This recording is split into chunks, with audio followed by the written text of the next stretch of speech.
welcome everybody for this webinar to provide you with some insights related to IDMP practical advices and next step to ensure the PLM portal readiness.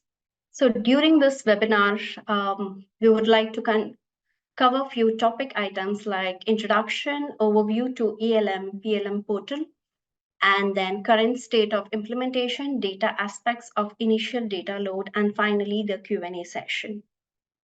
To start with, we will start with the introduction. Before that, Robin, can I ask you to post a poll to understand some of the insights from the audience?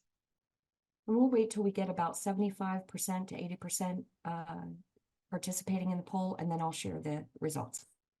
Okay, can you see the results? Yes, please.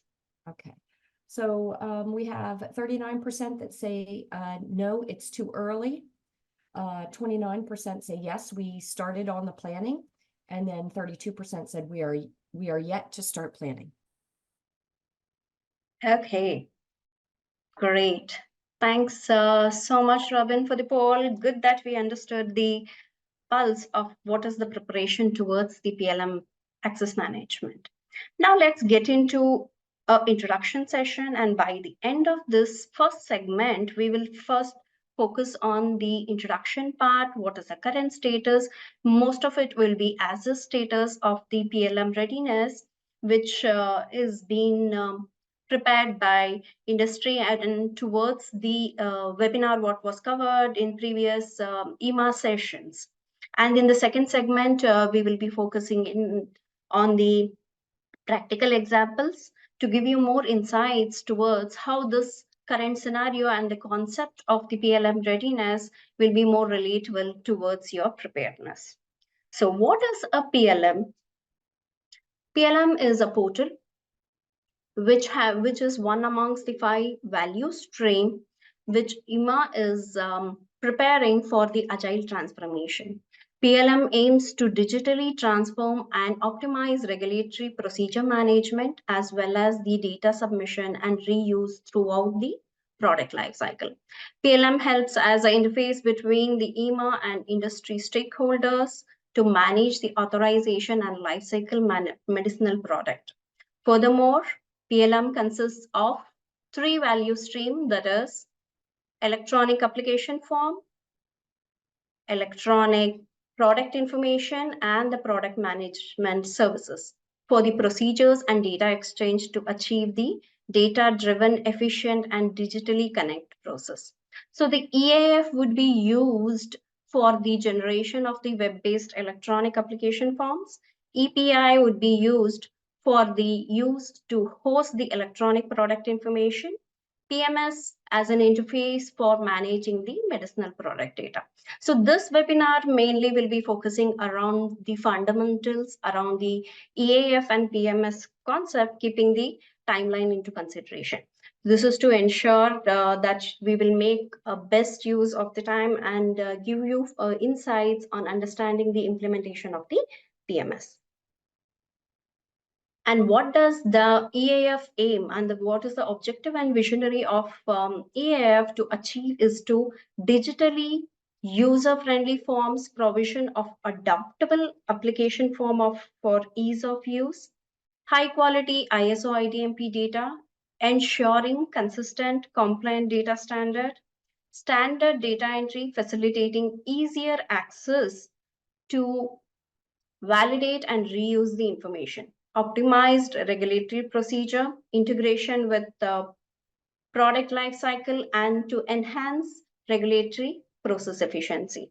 And through PMS, the visionary is to maintain the messaging standard for harmonization through the FHIR message, promoting the data standardization and consistency, data reusability, facilitating the data reusability amongst the stakeholders, and to avoid the data duplications, preventing the redundant data entries, streamlined regulatory processes, enhancing the efficiency in the regulatory procedures, and the trustworthy data sources, ensuring the reliable and high quality data.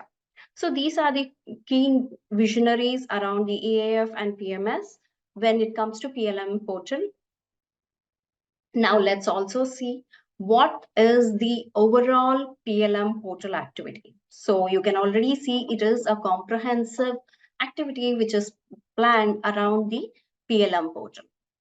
So the key focus today would be around the PMS, CIMET, XCVMPD, and EAF. As a first layer of the data towards the PMS, which is nothing but your first IDMP data model enhancement, the information which flows to the PMS is coming from the CIMET, which is something which is happening from past 2022, which EMA is taking up. So the information is being migrated from CIMET to PMS as the first layer of information. And after this, the next focus is from the XCVMPD to PMS. And this information, if you have to view, this will be made available through the IRIS Dataverse through a API, which is a EAF, which is electronic application form. And through this, you will be able to view information which has been migrated. Let's remember that the first level of information or the scope of information which has been migrated is only CAPS. So the information which is migrated from CIMET to PMS is CAPS records, and that information you will be able to access or read through the EAF forms. And this EAF forms, the future envision is to enrich and enhance to two routes. One is through the EAF, a product data management user interface will be made available through IRIS, through which enrichment of data will happen through FHIR adapter. And also as a regular process maintenance, EMA will also have this EAF form part of ECTD dossiers, which will be part of the ECTD dossier. And through the submission, EMA will host a case management in the IRIS, which is RPM, through which also data will flow into the PMS. So this is a high level quick overview on what will happen into the PLM portal.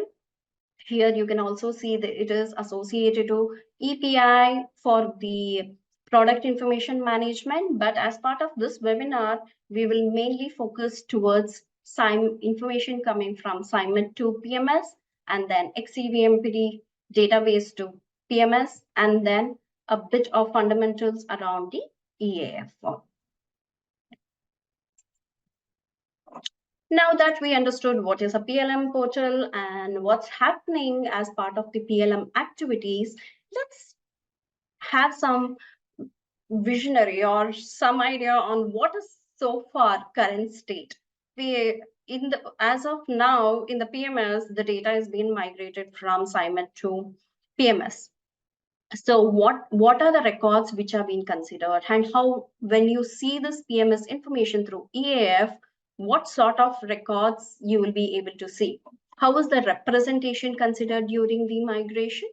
So the information which you will be able to see in the EAF will be through the EAF form when you're accessing in the PLM portal. And that migrated records are like different pack sizes coming from PMS to CIMET. And this is only as of now accessible through the EAF form. So this information is split across from the CIMET to PMS during the migration, where the logic of splitting is used. Wherever the match and split logic is not accommodated during the migration, those records are not yet being migrated to PMS.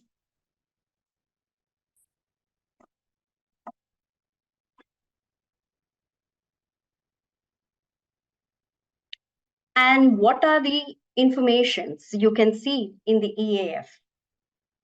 In the EAF, as of now, you will be able to see only the 8 fields, which you can see in the highlighted in the screenshot. So these are the 8 fields which you will be able to see in the EAF forms, which is coming from the PMS. And only medicinal product with the following authorization status were migrated to PMS. That is the records which were valid, suspended, and surrendered, revoked, or expired. So these records which was in CIMET, with these authorization statuses, these records be considered for the migration to PMS. And the records which had the status of refused or invalidate medicinal products stored in SciMed were not migrated. And even the pending caps are not migrated to PMS. The updated performed in the SciMed 2 authorization product are directly propagating to PMS. That means that if in future any updates happening in the SciMed, that changes are expected to be propagated directly to PMS data in real time. So this is the current as is status when it comes to what has already happened as part of the migration. Let's also see something what is planned for Q2, starting from Q2, which is happening right now, and what we are going to see from the Q2 of this year. So as the first layer, which we saw in the previous slide, the information from SciMed to PMS is being migrated, especially the CAPS record. And now the next layer of information which will flow into the PMS would be from the XCVMPD database, which is nothing but our Article 57 database.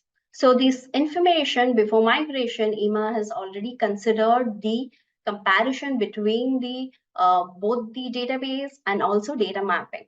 So the data mapping between the XCVMPD and SciMed, especially for the substance, organization, and referentials are being taken care. And from XCVMPD to PMS, the objective is to migrate the CAPS and non-CAPS national product data to PMS data. And the tricky part here is the match and merge for the CAPS. As I told previously, when the data was migrated from SciMed to PMS, only the records which was compliant for match and merge were considered for the migration. So during the split, if the logic does not work for match and merge, then those records are under the scope of XCVMPD consideration for the migration. So this could be due to different reasons. Either you could also, align with EMA, or EMA might contact different QPPV to come into conclusion with these logics to be defined. So this is something which is happening right now. And let's see what's planned for next step as part of the migration. So once the XCVMPD information will be migrated to PMS, there are few things which is being expected. That is like MAH should continue to maintain XCVMPD data. The PMS data model will be enriched completed with the data from both SciMed and XCVMPD. MAH should verify and correct migrated PMS data.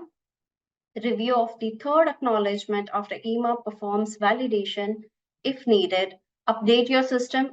If you don't agree, then you have a possibility of contacting to the EMA for the corrections through ServiceNow. So there are three possibilities how the PMS data can be enriched: through the EAF forms, through the API, and through ServiceNow requests to discuss the discrepancy and enrichment. So these are a few next steps and what is planned by end of 2024 and 2025 process.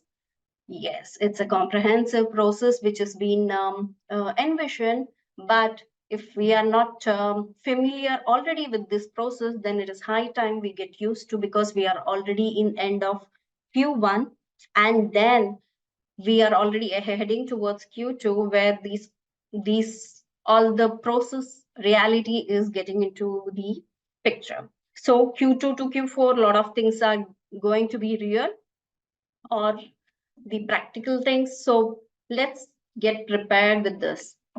And what is that is planned for 2024 and 25 is, in terms of XCVMPD procedure, there will be no change. The current procedure until the accomplishment of XCVMPD complete submission and towards the full-fledged IDMP, it will still continue. XCVMPD submission should still continue. And when it comes to EAF submission will get started with the DADI forms, especially for CAPS variation. by end of this year. And then for the NAPs, still it will be PDF as of now until the complete data migration for the NAPs information is done towards the PMS. And the access to the API will be provided to the MAH to review the PMS data, which has been migrated from XCVMPD and SIMET. So this review has to happen through the API, and this when will the access be given and what's the next step that EMA will publish soon. And NAPs will be released in the PLM portal and can be used in the web-based form. And next major step is towards the ESMP and ASU, which is the next ongoing project, which will happen to consume the information in the PMS data.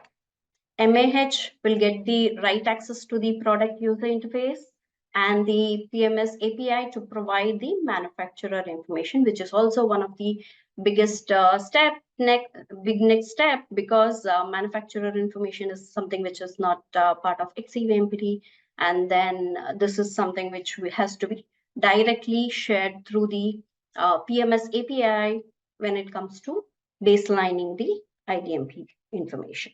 So these are few next big steps which will have to be taken care and be prepared from next quarter onwards.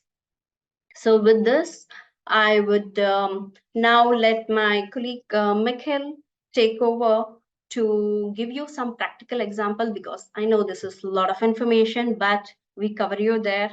We will also give you some practical examples through which you will be able to relate to this approach towards the PMS concept. Over to you, Mikhail. Thank you, Sonia. So if you could put on the next slide, please. So hello, everyone. Maybe before we go into this, we also have a second polling question lined up. So if that one could be started, then we'll look at this first.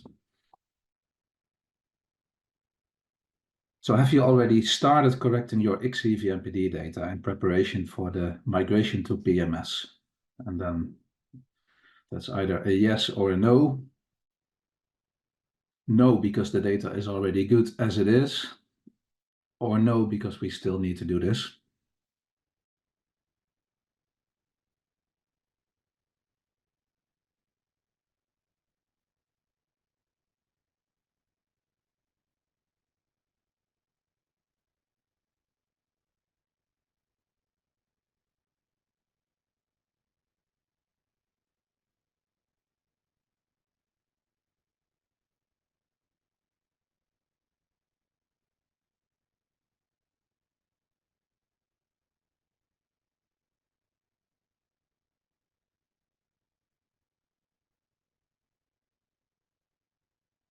Can you see the results, Mikhail?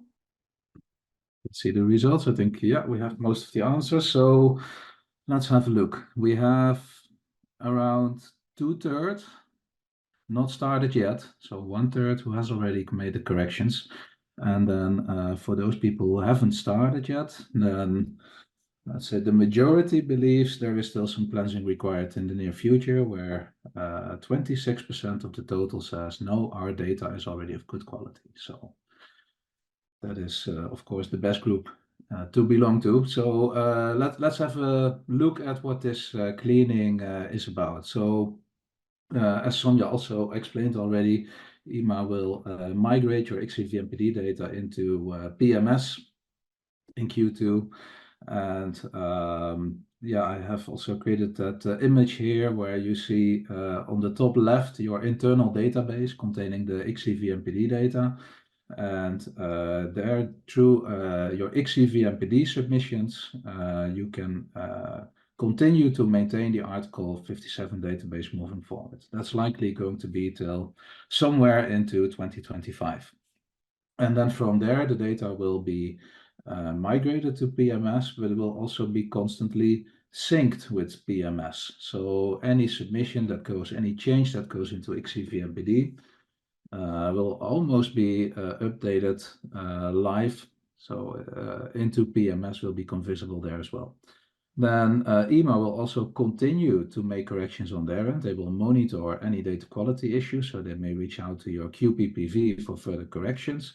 And they will also continue to make corrections and sending back the third acknowledgement. So that process remains in place.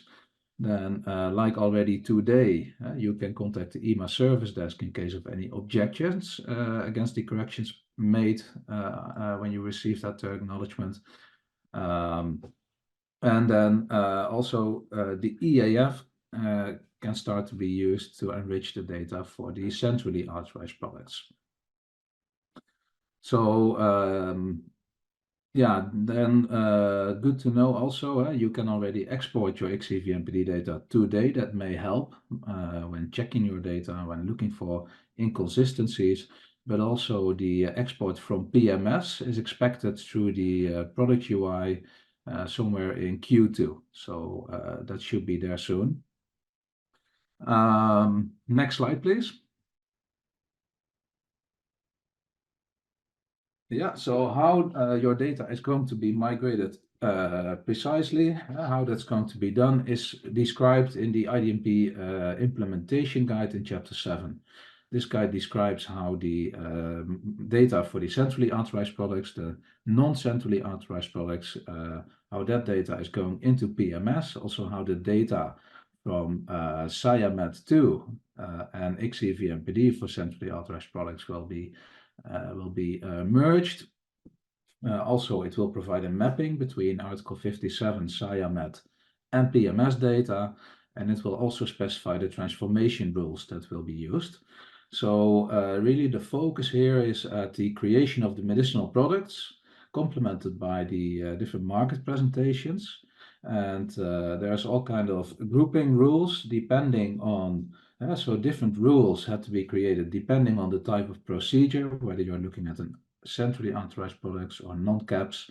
Also, in about half of the countries in Europe, then there is only a single marketing authorization number per registration that covers the entire registration, so all market presentations included, whilst in the other half of the countries, then multiple marketing authorization numbers are assigned for different market presentations. And also, thirdly, the language here plays a role. So we have a number of countries where we have 2 or even 3 languages in the case of Belgium. So that's also the table that is shown here. So we're not going through all the details here, but that implementation guide gives you the logic, provides you with the logic on any of these variances that need to be migrated. So again, there is a strong focus on creating medicinal products and grouping the market presentations under those in PMS. Next slide, please. So what are now some of the specifics around the quality checks that you can do? So roughly, there is 3 types of checks. Those are checks for completeness, checks for consistency, and also checks when it comes to verifying the mapping that may have been done. So first category, checking of completeness and correctness of XCVMPD data. That is the fields that are listed here, like the legal basis, the authorization status, the medicinal product type, pharmaceutical form. Those fields have to be completed. So those fields are required for the migration. So that is something to look for. Mandatory data required for migration. Then another set of fields provided here is the full product name, for example. That is something that is used in the grouping. And there are any spaces, typos, inconsistencies across product names that should be grouped under the same medicinal product may lead to unwanted duplication. So to look at these things prevents that you get duplicates and incorrect grouping and granularity of your data and PMS. Same goes for the strength. Strength must be consistent. This is one of the fields that's used for the grouping. Also the different numbers, the authorization number for the centralized procedure that needs to be aligned with Annex A. My assumption is that Annex A was also used to populate the number into SciMed to have consistency there. The EU number, so for the centrally authorized products, that's the same as the authorization number. and the MRP and CP number. And then again, for centrally authorized products to be aligned with Annex A, and also for the products with multiple languages there, it needs to be aligned again to ensure the correct grouping. Then it could be that there's also some terms in XEVMPD, because XEVMPD is currently not using the RMS terms yet. It has its own set of vocabularies which have been mapped to RMS, and that is also something that you can check whether fields like the authorized dose form has been mapped correctly, whether the active substances were mapped correctly, and also whether the marketing authorization holders have the right location IDs in OMS assigned. Next slide. Then there's also a few recommendations and next steps. So when defining, let's say, when looking at how to prioritize your data cleansing, considering if you have a lot of authorized products that you need to maintain, then the advice is to focus on the list of union critical medicines. So that's also what EMA will be focused at first. So yeah, it also contains a link here to that list. So that's probably a good set to look at first. Yeah, furthermore, also start preparing for submitting data on manufacturers and data on the different pack sizes. We'll have some more information on that as well. To start with the manufacturers, so there you should prepare for compiling all data on any internal, external organization that is involved in the finished product manufacturing, in the API manufacturing. The data that you will find in module 3 to S21, module 3 to P31, maybe data that will be present in your SAPs and ASMFs. So this is data you should start compiling now.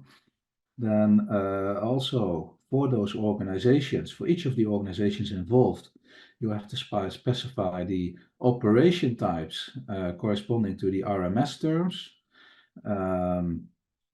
Make sure that each of those organizations is present in OMS and can be mapped towards a correct, valid location ID. Yeah, and potentially, but that is something we still need to see, and that is on the manufacturing authorizations, because we know from the IDMP implementation guides from the IDMP data model that this data on the manufacturing authorizations is also part of data on manufacturers. So for me, that's still a question mark whether that also will be soon in scope or whether that will take a little longer. And hopefully we get to learn some more about that in the next webinar. So EMA's PMS Info Day that will be held on April 16th, 2024. So there, more information will be announced on how to prepare data on manufacturers and also on the packages. Next slide, please. So then something about the packages. So this data that can be enriched either directly in PMS or through XEVMPD. And it only applies to the packaged medicinal products. So for those of you who know that IDMP data model, we have the packaged medicinal product, which may consist of one or more packaged items, and those packaged items can be further broken down into different components. So in this phase, as a next step, the focus will be on the packaged medicinal product only. And also when it comes to the PCIDs, the identifier for these packaged medicinal products, those will not yet be generated, because to generate those, we first need to have all the data on the packaged medicinal products, including the packaged items and their components. Yeah, I've also included an example here. So as I said, so there is an inconsistency in Europe on how the marketing authorization numbers are being assigned. So here in this example, we have multiple market presentations who have been grouped under the same record in XEVMPD. So originally XEVMPD had a strong focus on getting all the different marketing authorization numbers in the Article 57 database. That also meant that if you only have a single number per registration, then that authorized product it could represent multiple market presentations, whilst for the same product in other countries, you may have ended up with multiple authorized products because they had unique marketing authorization numbers for those market presentations. And here in the example, there you see marketing authorization number 123, package description, which covers 2 times a 10 ml and 5 times a 10 ml vial. When breaking that down, so this is also the expectation is that moving forward for those countries where you currently have multiple packaged products under a single authorized product, that this is something that needs to be split. And as we said there, that can be done either via PMS or through XCV-MPD. So in example 2, you will see the result after it got split. So there it's now become 2 different EV codes sharing the same market authorization number, but with unique descriptions for the 2 different market presentations. And another advice here would be to check your current RIM system capabilities. That is because we have come across an example where the system automatically combined multiple market presentations under a single authorized product in case there was only a single market authorization number. So that is something you may want to look at, whether that is also the case maybe in your system. If so, then this is something that needs to be changed to allow submitting the data as per example 2. Next slide, please. Then, yeah, something you should also expect, and we already saw some of the mappings from EV MPD to RMS need to be checked, but also when we move in the direction of providing more information on the packaging, more information on the manufacturers, then this may also require some additional terms, especially for new concepts such as the manufactured dose form, something we do not have yet in XCV-MPD. I've taken here an example of something we came across where we have a multi-chamber infusion bag.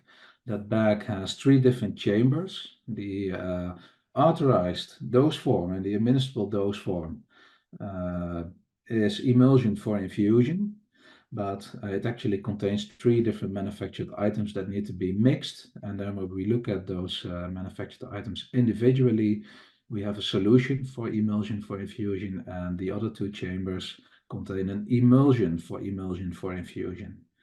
Be it though that solution for emulsion for infusion is already a valid term in RMS per the EDQM, but emulsion for infusion is not yet there. So good news is that additional terms can be requested through the EMA service desk. So also marketing authorization holders can request new dose form terminology through the EMA, where then EMA will review the supportive documentation and the rationale that you provide for introducing that new term. That will be reviewed by their data stewards, and if it concerns new dose forms, then EMA will also align with the EDQM. So also this part of the process is covered that way. And then another example for the same bag.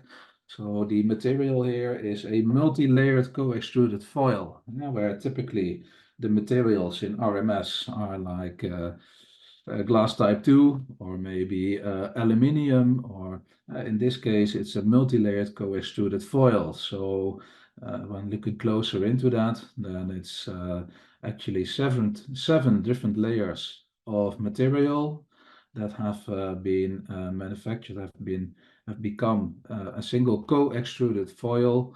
And then the question is, what type of material are we to provide here? So also these type of challenges, I think there you have the option to go to EMA service desk, provide them with a suggestion and see, align on the expectations.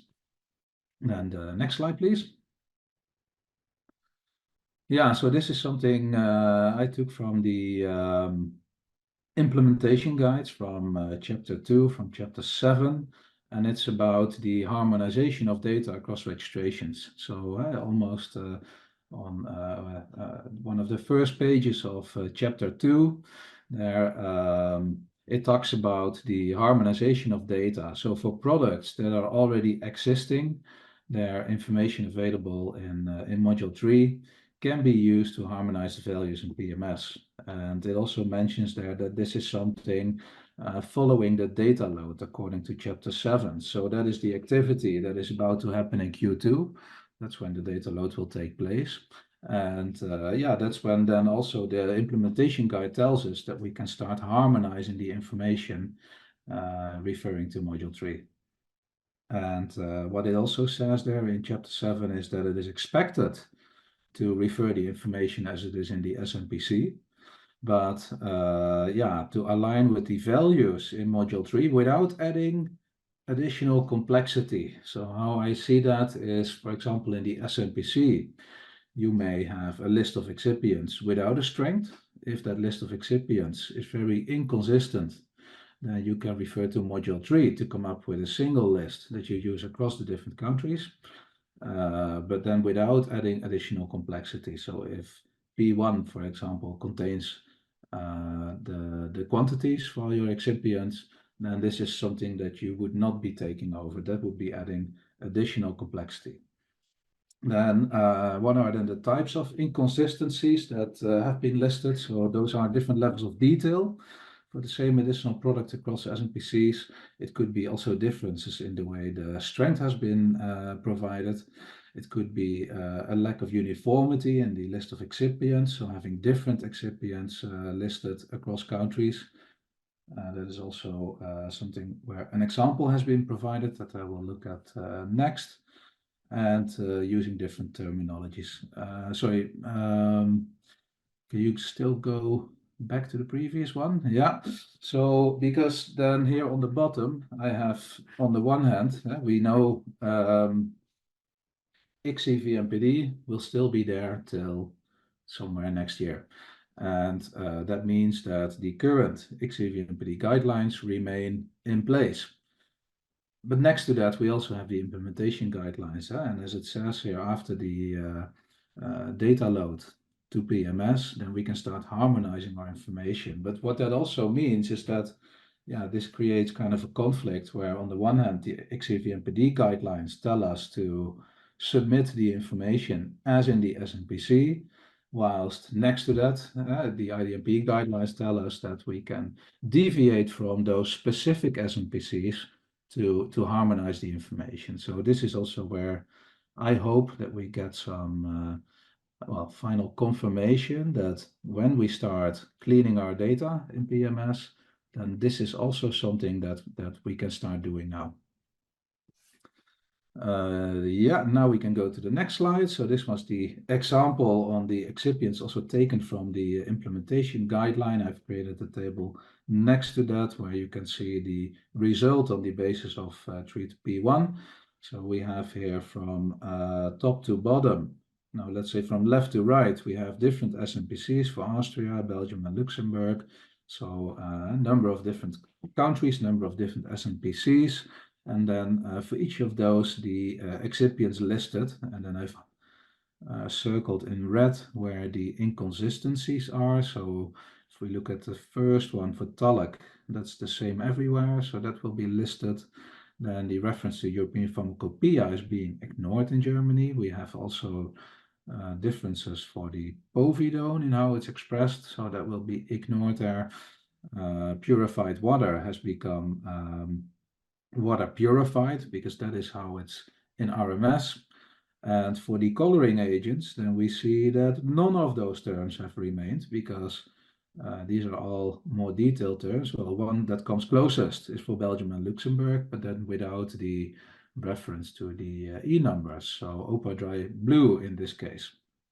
And then for France and Germany, we even had a list of additional excipients in those SMPCs.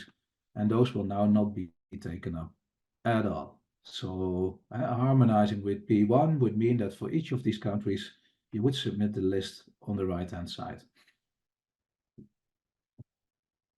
And then the next slide, please, because I think then we have gotten to the end where, let's say, summarizing now, as Sonia has explained, PLM development is progressing with the initial load of the CAPS data.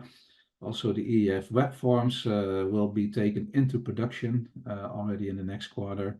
Then also next steps are taken around the correct migration of SciMed, XCV-MPD data. I see a strong focus on setting the right level of granularity and grouping of both authorized products and the marked presentations that belong to them. You should already start preparing for further enrichment, reworking your XCV-MPD packaging information for multiple presentations covered by a single authorized product. Then also, hopefully on the 16th of April, we get more information on how to prepare the data for the manufacturers and the packaging. And not only how to prepare that data, also how to exchange that data, because where currently data can still be corrected through XCV-MPD, then more detailed information on the manufacturers is not part of the XCV-MPD data model. So it's also going to be interesting to see how we can do that, maybe through the PMS user interface, but hopefully for those companies that have a lot of authorized products, then that will not be the only option. So I'm getting more details on the alternative ways of inserting that information is also something to look forward for. And then, yeah, hopefully also some more clarity based on the, when it comes to the harmonization of data based on module 3. And that's where we have come to the end. So thank you very much.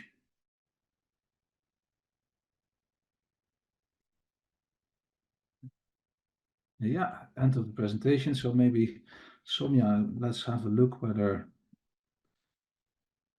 we have gotten any questions. So also if you still have questions but haven't submitted them yet, then feel free to do so. We are looking for those. Let's see, we already have one question around whether the PLM assets will be applicable for the UK as well, and if not, what will happen to the UK Northern Ireland details after the Windsor framework is in full effect? Aha, yeah, that is a good question, and I don't know about you, Sonia, but to be honest, I am also not aware what will happen to those. Yeah, I think as of now, we do not have good visionary around the UK, how far it is. So we may have to wait and watch. Okay, that if we move on to the next question, could you please provide advice for an entrant in the regulatory affair on how to quickly onboard on this? Oh, Good question. Yeah, because there is a lot to be onboarded to, and well, what is a good starting point when you are not familiar with any of this? I think first of all, it's important to know, well, to look at what would be your future role, because there is a lot to learn about XCV-MPD today, how EMA is planning to use the PLM portal in the future. It will also be affecting how we do the regulatory procedures. It will be also affecting how we create electronic applications. So that is the first thing I would do. Make sure that you can somehow filter out what is relevant to you. So if you are more on the RegOps side, then it would be helpful to understand the yeah, what is currently contained in XCV-MPD data model, and familiarize yourself with the IDMP data model, and then subsequently start reading about the implementation guides. And yeah, I don't know, Sonia, if you still have something to add here, what would be a good strategy for quickly onboarding into this subject matter? yeah, I think you almost covered everything. I would also just echo what you said. I think the good start would be XCV-MPD. If you have to be thorough with it, go through the implementation guides and all the materials. I think EMA has already published a lot of webinars and the guides around it. Go through that, understand the whole concept of what's happened so far versus how is this whole transition, agile transition plan, and what is the forecast and the envision for the future. because when we say IDMP, it's just not about the IDMP. There is a lot of transformation which is in between that, which you need to understand the whole concept of how to achieve the IDMP compliance. So yeah. Yeah, yeah. Indeed, and I would say just continue consuming small pieces of information. And also, always try to see how it fits into the bigger picture, because maybe at first it can all be a bit overwhelming, and yeah, you don't see how maybe what is the purpose and the context. But the more you learn, I think also the clearer that part will become. Good. Yeah, I think those are the questions we had. So that also means I think we are a little early. So I think we can give you back some of your time. And Yeah, over to you, Robin, for the closing notes.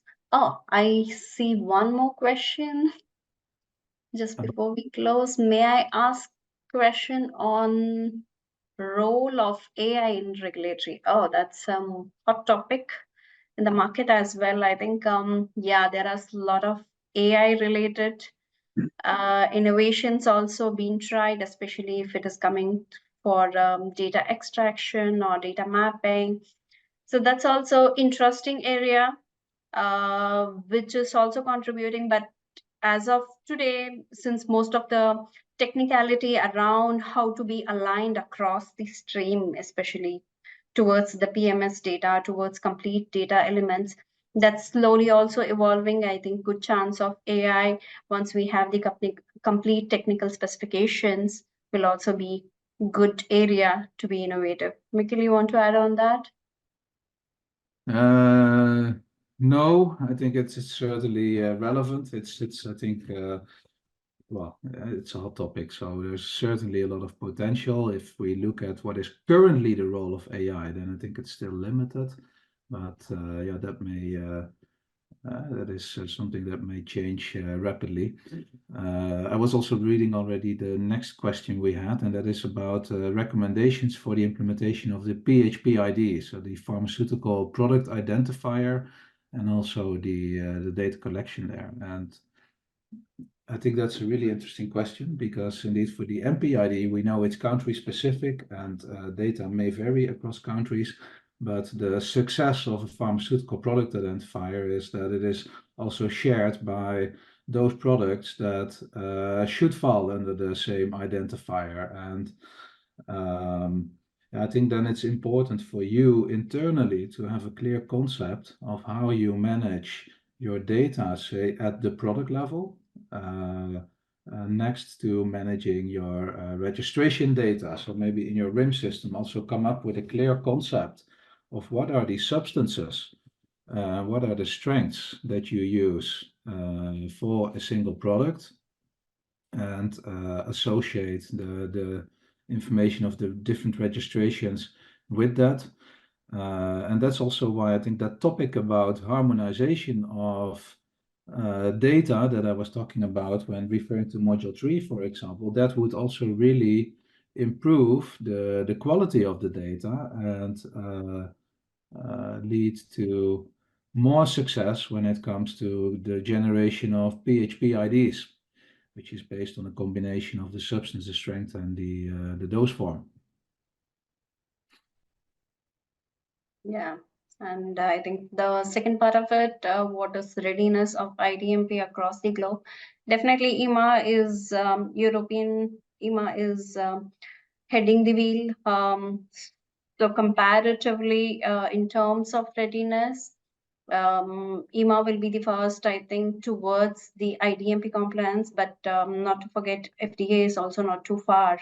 They are also having a lot of preparation around it. So it's a high time now, and I think the reality is coming into picture with this year end and next year. A lot of improvements, especially from EMA and FDA, we'll be seeing towards the IDMP readiness.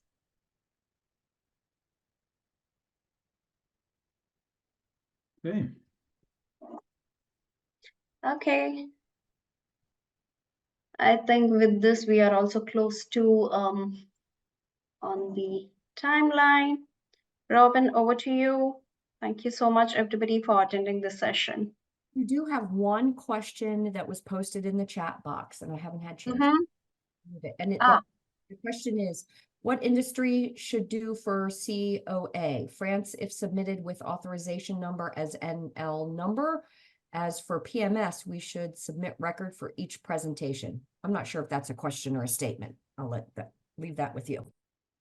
Yeah, the letter is indeed a statement, or at least, well, I think that is becoming clear from the information we're getting from EMA, and it also makes sense that we have consistency in our data when it comes to having the different market presentations. That is, if we want to lay a foundation for having all the packaged medicinal products associated to our medicinal products, then this is the next step we need to take, especially if we do that on the basis of the XCVMD data. And I think the NL number, so I believe that's then a single. So in France, they are using two different marketing authorization numbers, I believe, two different systems.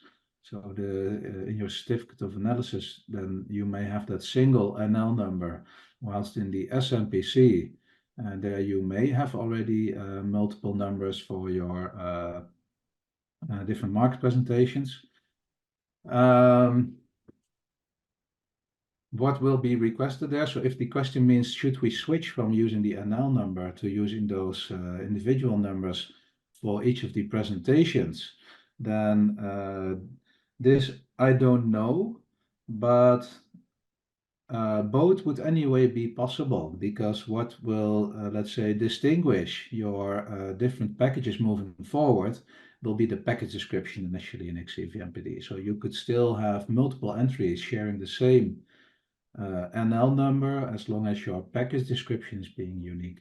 So technically both will be possible, and I trust we will get some more specific guidance also on this shortly.